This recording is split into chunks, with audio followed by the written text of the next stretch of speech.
I'm with Winch and Connie Dilla right now, and you may recognize them from being on our show many times in the past, and if there's anybody that knows this area, it's these two right here.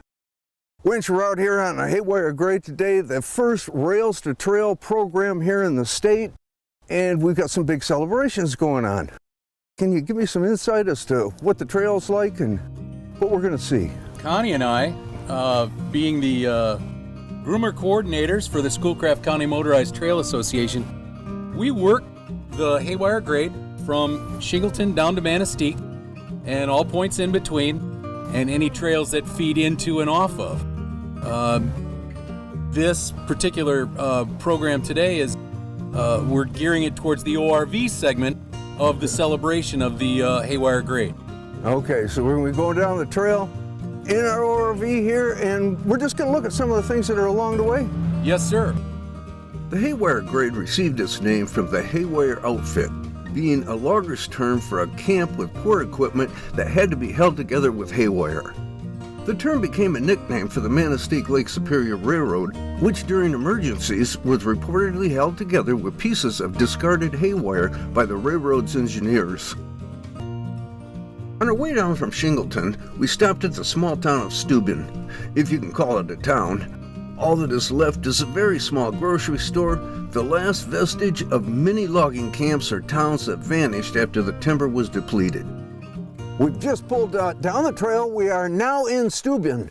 And this is one of the old railroad grades down here? Yeah, this is we're still in the Haywire grade, but as you go down the Haywire, you'll notice off to the right-hand side that there's another grade coming off of it that ran back into the Hiawatha that it was collecting and clearing for lumber and such.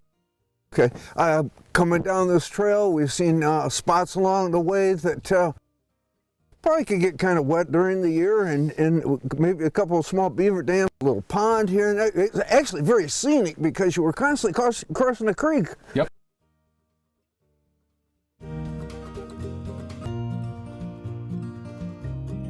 Yeah, it was a nice trip down there. I had fun. Oh, good. I know I did. Oh, yeah. And but you know what? I'm getting hungry. Are we getting close to anywhere we can eat?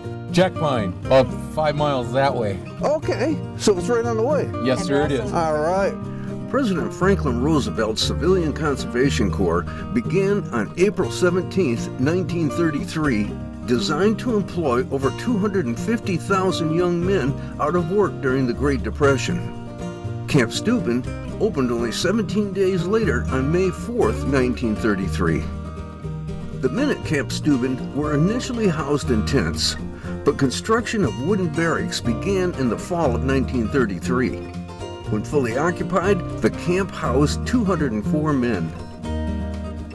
This segment of the trail crosses one road, contains 11 bridges, and briefly borders the Big Island Lake wilderness.